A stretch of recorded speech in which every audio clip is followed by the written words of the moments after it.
আমাকে যেদিন প্রথম বিয়ের জন্য দেখতে আসলো সেদিন আমার শাশুড়ি আর আমার যা আমাকে দেখতে এসেছিল, আমার স্বামী আসে নাই। আমার বাবাকে আগে থেকে ছেলেকে দেখানো হয়েছে, ছেলের বাড়ি ঘর সমস্ত কিছু আমার বাবা আগে থেকে খোঁজ খবর নিয়েছে। এরপর আমার বাবা বলেছে আচ্ছা ঠিক আছে ছেলের মাকে আসতে বলো। আমার শাশুড়ি আমার যা যখন আমাদের বাড়িতে আসছে, আমার শাশুড়ি যখন আমাকে পছন্দ হয়েছে তখন আমার যা আমার স্বামীকে কল দিয়েছে যে আসো আমাদের তো মেয়ে পছন্দ হয়েছে, তুমি এসে দেখো যে তোমার পছন্দ হয়েছে কিনা। তখন আমার স্বামী বলল যদি ভাবির পছন্দ হয় তাহলে আংটি পরিয়ে দিয়ে আসো, ভাবির পছন্দই আমার পছন্দ। এরপর আমার শাশুড়িকে দেখলাম আমার যাকে জিজ্ঞাসা করছে যে মেয়ে তোমার পছন্দ হয়েছে কিনা। তখন আমার যা বললো যে হ্যাঁ পছন্দ হয়েছে। এরপর আমার জায়ের আঙ্গুল থেকে আমাকে একটা আংটি পরিয়ে দিয়ে গেল।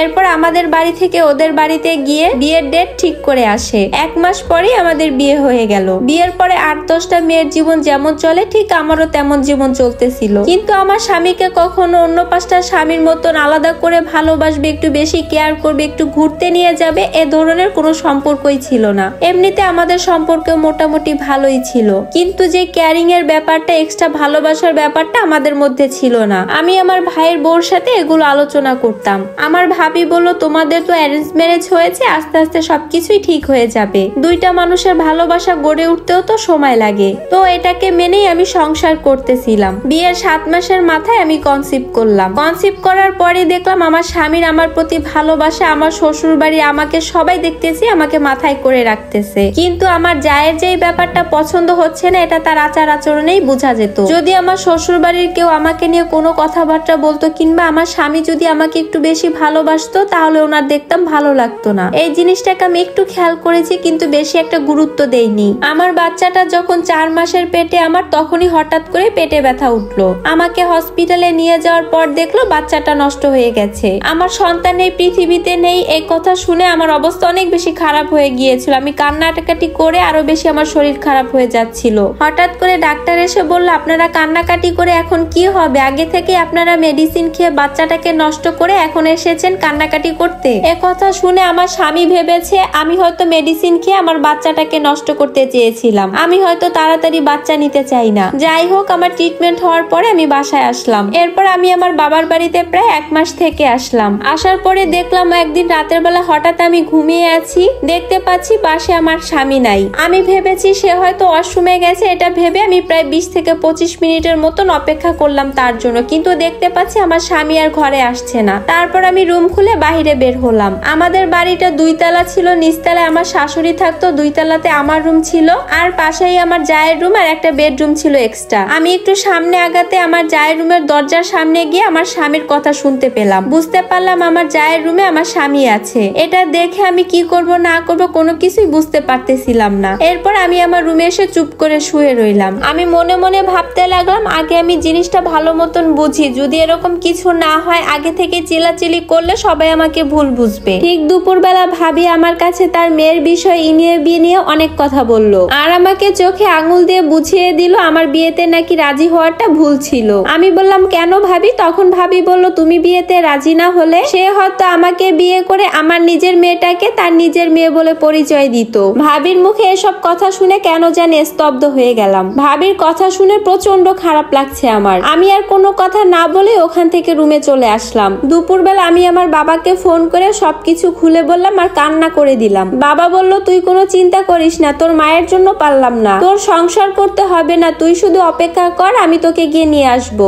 আমি আমার বাবার সাথে কথা বলতে বলতে ফোনটা রেখে দিলাম। বিকেলবেলা আমার স্বামী বাড়ির মেয়েদের সবার জন্য শাড়ি কিনে এনেছে। শাড়িগুলো অনেকক্ষণ ঘাটাঘাটি করতে লাগলাম। আমার একটা শাড়ি পছন্দ হয়েছে, সেই শাড়িটা আমি হাতে নিলাম। অমনি পাশে থাকা বড় ভাবি বলল দেখি দেখি আমার এই শাড়িটা অনেক পছন্দ হয়েছে। তখনই আমার স্বামী আমার হাত থেকে শাড়িটা কেড়ে নিয়ে বড় ভাবির হাতে দিল। আমি রেগে গিয়ে বললাম আমার কোনো শাড়িই লাগবে না। সাথে সাথে আমার স্বামী দাঁড়িয়ে গিয়ে আমাকে একটা থাপ্পড় দিল আর বলল এই বাড়িতে আমি যা বলবো তাই হবে, কোনো মেয়ে মানুষ মাতব্বরি করলে আমি সেটা মানবো না। আমার স্বামীকে কেউ কিচ্ছু বলেনি, তখন সবাই আমারই দোষ ধরছে। কলিং বেলের শব্দ হতে আমি এসে দরজা খুললাম। বাবাকে দেখে আমি জড়িয়ে ধরে কান্না করতে লাগলাম। বাবা বলল কাঁদিস না মা, সবকিছু ঠিক হয়ে যাবে। আমি দেখছি তোর জামাই কোথায়? আমি বললাম ভিতরে। আমি বললাম বাবা আমি তোমার সাথে চলে যাব, আমি এখানে থাকতে পারবো না, আর এই বাড়ির মানুষগুলো কোনো মানুষের কাতারেই পড়ে না। বাবা অনেক ভেবে চিন্তে বলল ঠিক আছে আমি জামাইয়ের সাথে কথা বলছি।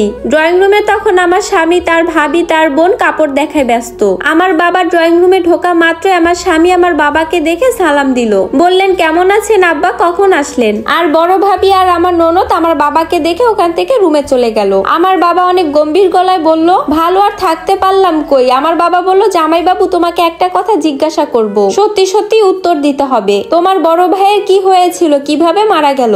আমার স্বামী বলল, ঠিক আছে আব্বা, তাহলে শুনুন। আমার বড় ভাইয়ের বিয়ের 32 দিনের মাথায় সে বিদেশে চলে যায়। ভাইয়া বিদেশে যাওয়ার পরে দুর্ঘটনায় মারা গেছে আজ প্রায় 4 বছর। আমার ভাইয়া বিদেশে সেখানেই মারা যায়। এরপর আমার বাবা বলল, আচ্ছা ঠিক আছে, আর যদি কখনো তোমার বড় ভাবির সাথে তোমার কোনো কথা আমি আমার মেয়ের কাছে শুনি তাহলে কিন্তু আমার চেয়ে খারাপ আর কেউ হবে না। তাহলে মনে রাখবে মেহমান হিসাবে এই বাড়িতে আর আসবো না, আসবো তোমার চিরশত্রু হয়ে। আমার স্বামী তখন হয়তো মনে মনে ভেবেছিল এত বছরের গোপন কথা আমার ফ্যামিলি ছাড়া আর কেউই জানে না, আর আমার শ্বশুর এই বাড়িতে ঢুকতে না ঢুকতে এত গোপন খবর কি করে জানলো। আমার স্বামী বলল, না আব্বা, আমি চেষ্টা করব ভবিষ্যতে যেন আমার ফ্যামিলিকে নিয়ে আপনার কোনো মাথা ঘামাতে না হয়। এ কথা বলে আমার বাবা উঠে চলে গেল।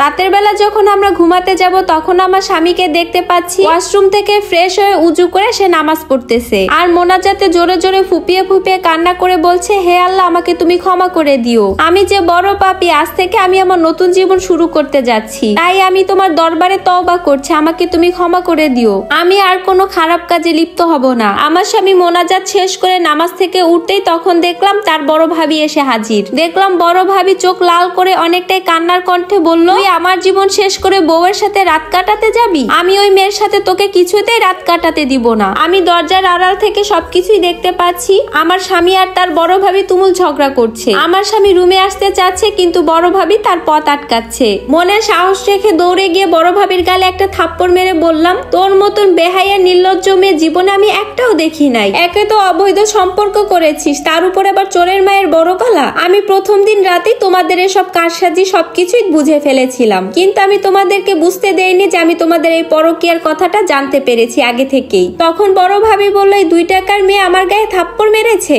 আর তুমি দাঁড়িয়ে দাঁড়িয়ে দেখছো? ওর 2টো হাত তুমি ভেঙে দাও। আমার স্বামী বলল, কেন আমি ওর হাত ভেঙে দিব? ও তো ভুল কিছু করেনি, ও আমার বিয়ে করা স্ত্রী। আমি বড় ভাবিকে আরো বললাম, তোমার কি এমন ডকুমেন্ট আছে যে তুমি সেই অধিকারে আমার স্বামীকে আমার ঘরে আসতে দিতেছো না? নষ্ট চরিত্রের খলনায়িকা তুমি। এ কথা বলে আমি আমার স্বামীকে নিয়ে রুমে ঢুকে গেলাম। এদিকে বড় ভাবি কান্না করতে করতে চোখের পানিতে সাগর বানিয়ে ফেললো। আমাদের সমাজে এমন হাজারো দেবর ভাবি আছে, প্রথমে ভুল করে তারপরে ভুলের মাসুল দেয়। আমি মনে করি ভাবিয়া করিও কাজ, করিয়া ভাবিও না।